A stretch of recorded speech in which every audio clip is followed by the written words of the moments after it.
It's baffled scholars for 2 millennia.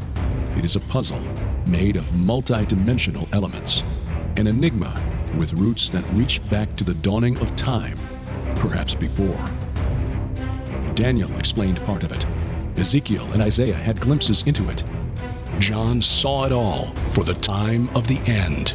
That time is now. Join Derek and Sharon Gilbert on a journey that spans the course of history, from Eden to Mount Hermon, from Hermon to Babel, from Babel to Rome, from Rome to the cross, and from there to us. Biblical prophecy is coming true before your eyes, and to understand it, you must discern the times both then and now.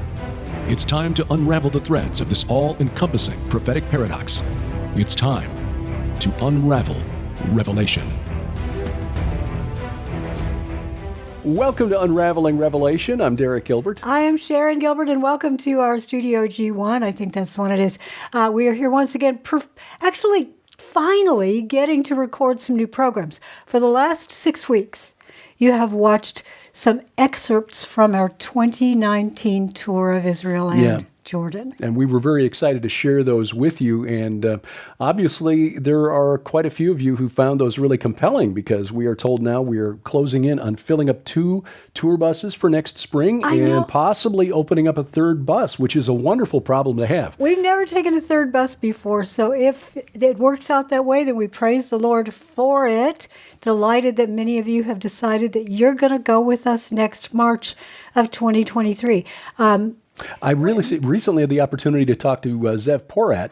I know. He's our good friend, the Messianic rabbi from Tel Aviv. He and his wife, Messiah of Israel Ministries, will be going with us on the tour. And Zev is really looking forward to it as well, because his research in his new book, Unmasking the Chaldean Spirit, identifies where he believes the birth location of Jesus, Bethlehem Ephrata, yes, in the book of Micah. And in addition to that, he's also shown us on our previous tour the actual locations of the crucifixion site of Jesus and the burial tomb, which are not the sites on the usual tours. So we're very excited about getting back to Israel and sharing all of this with you. We are so delighted to get to go over there and look forward to meeting those of you who are going for the first time with us, and greeting it once again to the friends we've made in the past who said that they're going to go again. So thank you for your response to that. You and I just recently got over what seemed to me like forever. We had really bad colds, and it just sort of sapped our energy. And I just want to thank many of you who were praying for us, because I was sick for about 2 weeks. You were sick for about a week or so. Our friend L.A. Marzulli was also ill because, you guys caught something when you were in California. Caught it at that conference and brought it home. But you know what? That's okay. The Lord carries us and holds our hand through every aspect of life, even when we are ill. And many of you, as I say, did pray for us. So thank you. Yes. Total left turn. We are not talking about illnesses today, or we're not talking about Jesus as our shepherd, even though he is indeed. We're talking about the red heifer. This is a prophetically significant development that was recently in the news during this period where we were rolling out our tour videos, but also, recovering. I mean, the Lord worked out the timing on that. He really did. He inspired us to do that, and he was absolutely right, because he knew in advance that you and I were going to need a little recovery time. Right. But at the end of September this year, a story made the news about the arrival of red heifers in Israel. 5 of them. Yeah. Brought over from Texas, believe it or not. And this is really intriguing, because this is very much like the plot of a miniseries that was on the USA Network about a decade ago. Yes, in fact, there was ranchers in Texas who had contributed the red heifer. But these ranchers have been working on this project for about 2 decades, I think. Yeah.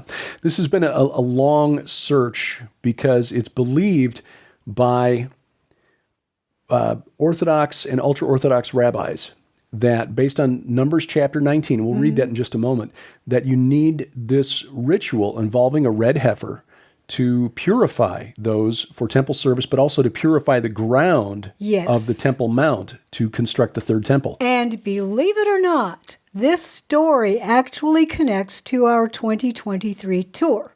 Oh. not only because it's exciting to be in Israel when things are happening prophetically, but also because one of the beliefs regarding the old ashes, which many Orthodox Jews believe you need the old ashes of the previous 9 heifers and mix those with the 10th heifer in order for it to be correct. The copper scroll seems to indicate the presence of the old ashes in Qumran.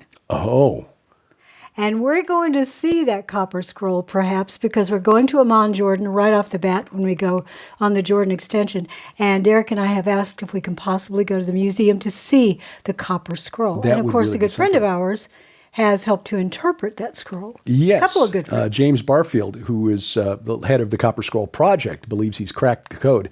So some very interesting implications there. Yeah. And, of course, the Copper Scroll may also point to the location of the tabernacle, which is one possibility for establishing the worship again of the third temple rather than having to build a third temple on the Temple Mount, which would be really politically problematic. Very problematic, and we'll get into all of those problems and how prophetically this is leading to Jerusalem being a cup of trembling for the world. Yes. You want to read Well, Numbers 19? chapter 19, this is all that the Bible tells us about this.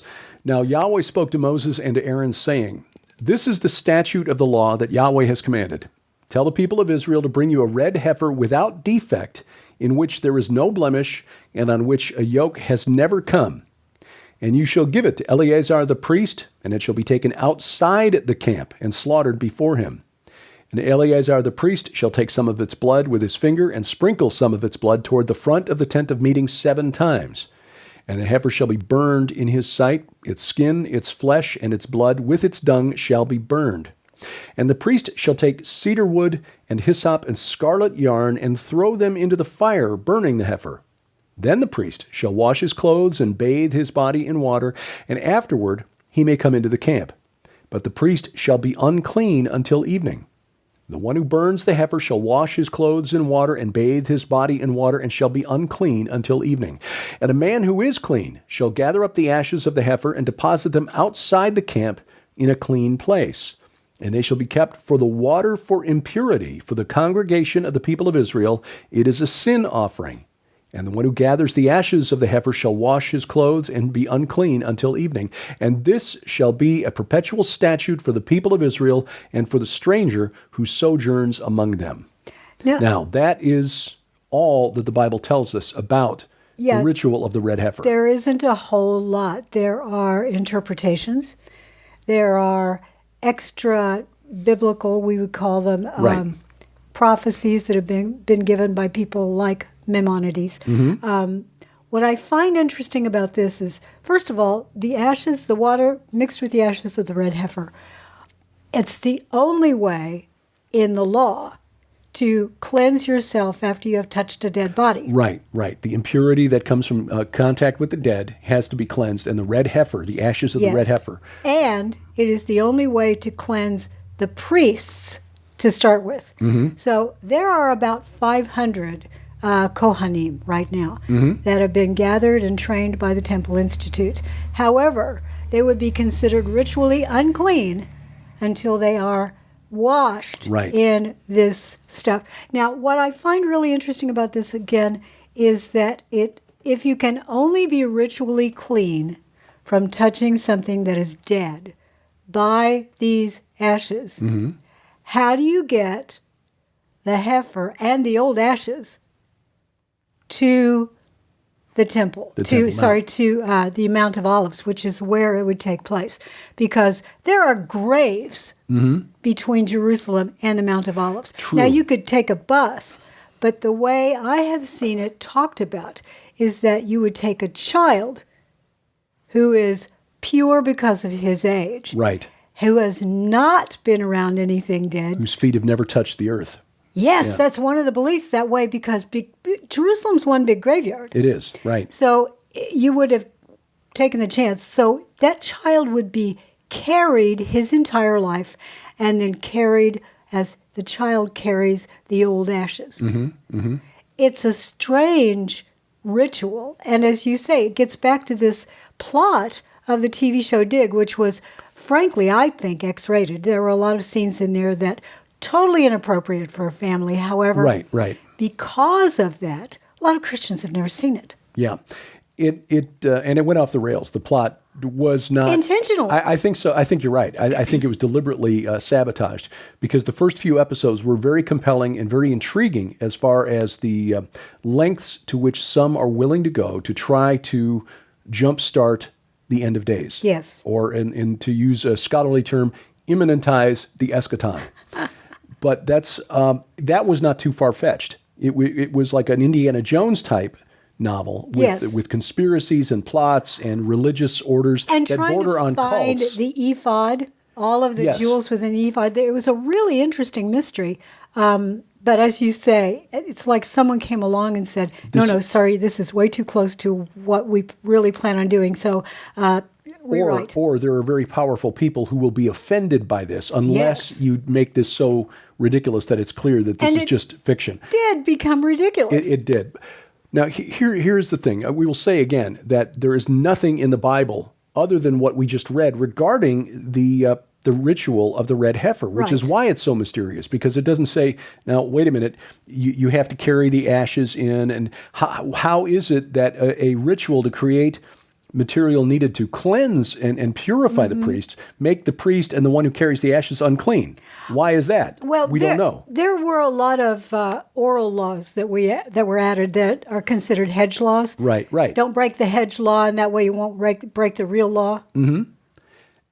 And the idea that you always had to have some of the ashes left from the previous red heifer to mix in with the new ashes. That's not in here. That's not in there. And it could be it's a tradition that is just simply not in the Bible, but it also says that he anoints the tabernacle, not the temple. Mm-hmm. Now, mind you, this there was no Moses, temple in the time of Moses. So there was no temple, but strictly speaking, you could anoint a tabernacle.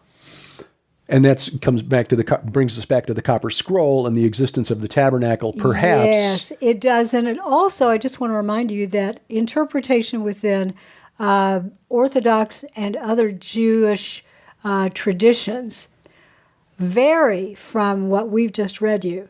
It adds a lot of content and a lot of extra biblical prophecies. But the Arabs have their own interpretation of what they think is going to take place. And we will talk about that after the break.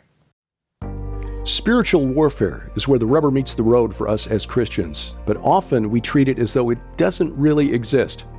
Well, during the month of November, we're tackling this subject head on as we celebrate the release of Sharon's new novel, The Poisoned Pawn, Book 8 in the Red Wing Saga, a series that teaches spiritual warfare through compelling stories featuring characters that you come to know and love. As part of this special package, we're offering the important new book by our friend Vicki Joy Anderson, They Only Come Out at Night, where she looks at the phenomenon of night terrors or sleep paralysis, examines what the medical community says about it, and then digs into the spiritual forces behind it. And the good news, that there is a way to make it stop. We're also offering our 2-disc DVD set, Unmasking the Ancient Gods, a series of presentations on spiritual warfare, everything from the UFO phenomenon to Jack the Ripper and spiritual warfare in the 19th century, which is really where the storyline of the Red Wing Saga begins. Bought separately, this package is worth $65, but it's yours for just $35 plus shipping and handling during the month of November only. Our spiritual warfare special offer, available only at our online store, gilberthouse.org/store. And as always, we thank you for your prayers and your support. Welcome back to Unraveling Revelation. I'm Derek Gilbert. I am Sharon Gilbert, and we want to remind you we are going to Israel in March of 2023. We may have to start a third bus, so it's not too late. You can still sign up with Lipkin Tours, and you can go to our website, gilberthouse.org/travel. Get all the information there, and that'll link you right to the website. You can also, from there, get a look at our tour videos from 2018 and 2019, just as a preview. So what you will see, we essentially on these tour videos, take you along with us and then comment as we're going along the way. It's like being along with us on the bus. It's exactly like that because we just have no bladder control. We just keep going on and on and on. But before the break, I talked about the Arab interpretation. Now, I can't tell you what all of the Arab interpretations are, but I can tell you one that's in the news. And that is that there are some Arabs who mistakenly believe that the red heifer will be burnt on the Temple Mount. No. And they see that, of course, as a desecration. Sure.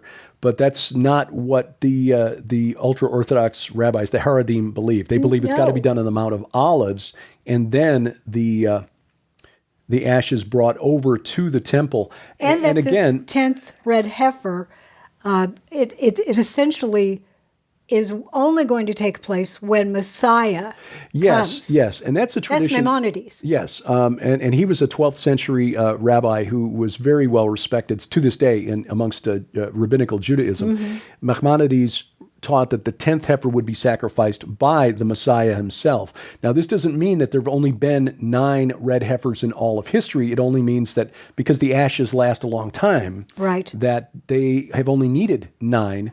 But then when the temple was destroyed in 70 A.D., this system went out of favor. The ashes were lost. We don't know where they are anymore. So now the question is, can the new red heifer in this new sacrifice suffice to purify both the Kohanim for temple service and the ground of the Temple Mount? I mean, the Haredim don't even like to go up to the Temple Mount because they believe that since they don't know specifically where the Holy of Holies was, and since it's not been purified, that anybody stepping up there might be desecrating the Holy of Holies. Yes. So, and to that end, there was a story just a couple of weeks ago that the Waqf, which is the Islamic ruling council run by the Jordanian government, was dumping trash collected on the Temple Mount at the waste baskets onto the spot where it's believed the Holy of Holies once stood. Now, I always thought the Holy of Holies was believed to be inside the Al-Aqsa, or the Dome of the Rock, rather, above the foundation stone. But apparently there's another site outside the Dome of the Rock, and it created a real ruckus inside Israel as a video went viral showing a little dump truck, a garbage truck, dumping trash on that spot. Yeah, there are some who believe it's the Dome of the Chain. Yep. So it's... This 35 acres of ground called the Temple Mount is the Mount of Assembly. It is the Har Moed, which is the Hebrew term from which we get the words Armageddon, incorrectly translated years ago as Hebrew to Har Greek, Megiddon, right? Yeah.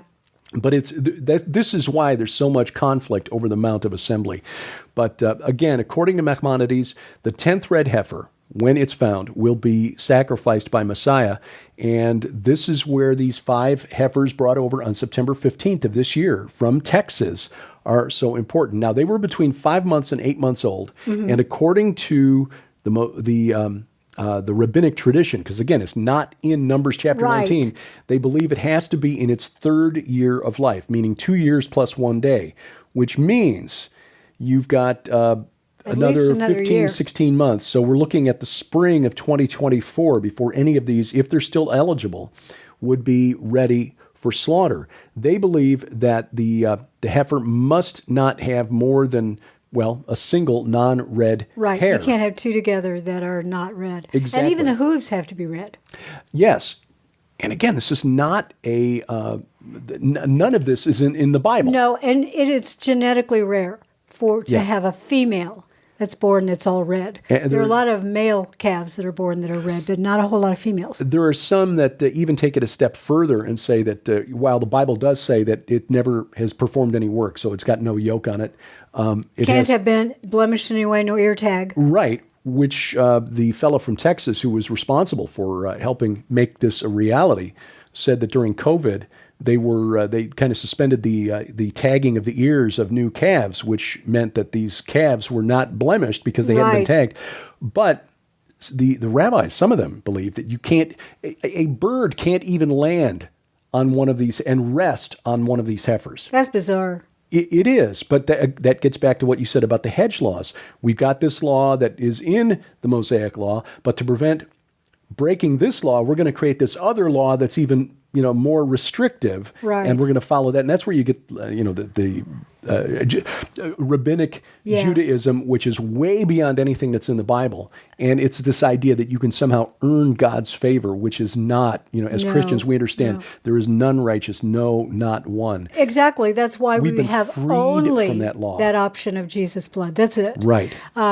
There's another belief, and I think it may be Maimonides as well, that when this heifer is there and ready to be burned, that it will begin with Messiah standing on the temple or on the Temple Mount and declaring himself to the city. First of all, there is no temple presently.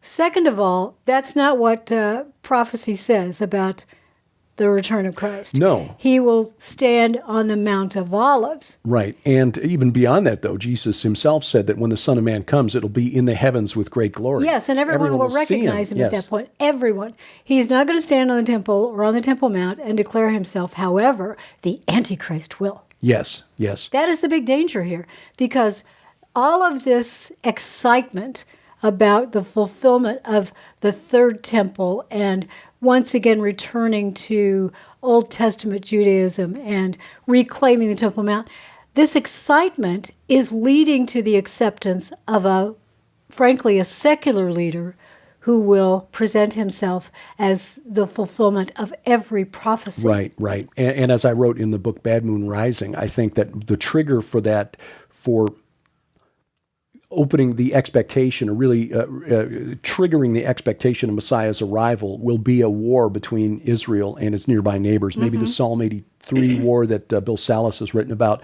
But this dynamic military or political leader will save Israel from this coalition.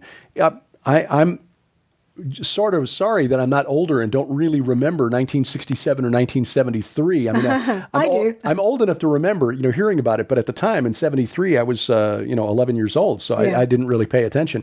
But I can only guess that if I were to look back through news accounts, there were probably rabbis then who were looking at some of their military leaders and speculating as to whether or not they might be the Messiah. Because in both of those wars, 67, well, even in 1948, Israel's victories were near miraculous. They were miraculous in 1967. It was incredible. And then, of course, the decision not to take all of Jerusalem, not to take Right. the Temple Mount. Moshe Dayan was like many of the first generation of immigrants to Israel. The Jewish history was not religious as much as it was cultural. And he thought, Dayan and others thought, that by giving control of the Temple Mount back to the Waqf and making it available to Jews and Muslims, that they would bring peace. Well, it just made things worse because nobody was happy with No. that solution. Well, I don't think anybody would have been happy anyway. No, because there are spirits that are fomenting this kind of hatred and anger. And that's where I want to go next. In the last 5 minutes or so, you've done a lot of research on the, frankly, this pagan temple that was set up by Solomon on the Mount of Olives. The fact that Jesus is coming back there, the fact that that's considered the spot where the red heifer has to be burned. Yeah. What is the significance with regards to the fallen realm? In the Temple Mount is obviously the important, the key to all of this. Because Well, with regards to the Mount of Olives, though. yeah, I know. But the Mount of Olives was after the construction of the temple. And you have to understand the geography of Jerusalem, because the Mount of Olives is to the east, which means when you open the doors of Solomon's temple, you see the Mount of Olives, Right. but it's also 200 feet higher than the Temple Mount. So you're looking down from the Mount of Olives onto the Temple Mount, and when you come with us next March, we will do that. There's a wonderful overlook there from which you can It's see a the Eastern Gate. Spectacular view. Now, according to 1 Kings, Solomon built high places on the Mount of Olives for the war god of the Moabites, Chemosh, who was also later called Ares by the Greeks and Mars by the Romans, the war god. The goddess Astarte, Ishtar, Inanna, Aphrodite, the queen of heaven, and Molech, or Milcom, the abomination of the Ammonites, but it's clear from context that Milcom and Molech are just alternate ways of saying the same thing. It just means king. It means king, but the Hebrew form Molech is a pejorative. Yes. They changed the vowels to make it an insult. Because of this, the rabbis, the priests rather, referred to the Mount of Olives as the Mount of Corruption. That's how it's translated in our English Bibles, but the actual Hebrew is Har HaMashkith, which means Mount of the Destroyer. Yes, and you verified that with a number of... Zev Porat, Rabbi Jonathan Kahn had them check it out, and because I was, look, I don't speak or read Hebrew, and so here I am, I'm reading in the Bible and using the electronic tools. Right. Wait, but that's we the do try definite to article. confirm it with someone who does read Hebrew. So I just confirmed with them. I'm not reading too much into this. No, this is this is what it is. And wow, why didn't we see this before? Well, in fact, Jonathan Kahn has written a new book that just really follows a lot of the same research you and I have been led to. So praise God for it. Right. We're not trying to pat ourselves on the back here. We're just saying, the Lord is in these last days is allowing us to see information. He's giving us the information we need. But the key here is that this entity Molech was known as El of the Canaanites. He was Enlil of the Akkadians and Babylonians. He was Dagon of the Philistines and the Amorites. He was Saturn of the Romans, Kronos of the Greeks, Baal-Hamon of the Phoenicians. This is an entity whose influence continues over the world to this day. Think about this. All of these entities, and I show this in the book, The Second Coming of Saturn, are connected to the netherworld and very often connected to child sacrifice, especially Saturn, Kronos, Molech. Yes. But even going further back, child sacrifice among the Amorites, the Phoenicians, the Philistines was known. This is the destroyer. And they are represented in the animal world by a bovid. Yes, often as a bull, Kronos, the name deriving from the Hebrew word for horns. Yes, but I love the fact that it's a heifer that's sacrificed because it's like an insult. Well, very good point. I haven't even made that connection. But yes, you're right.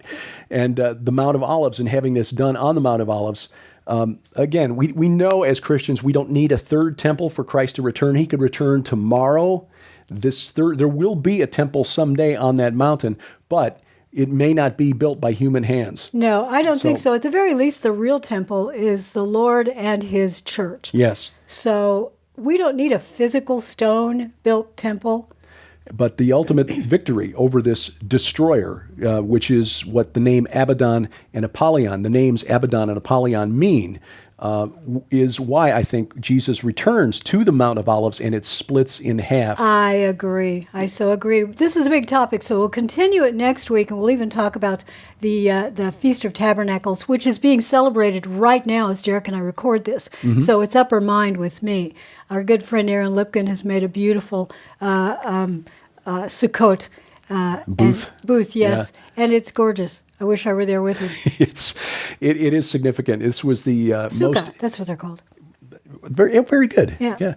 The most significant, important of the annual feasts in the calendar, and there is a lot to be said for following the significance, the symbolic meaning of those. There is, and the ingathering in the final days when the Lord tabernacles with us. Well, we'll talk about that next week. Yes. Make sure you're here for Unraveling Revelation.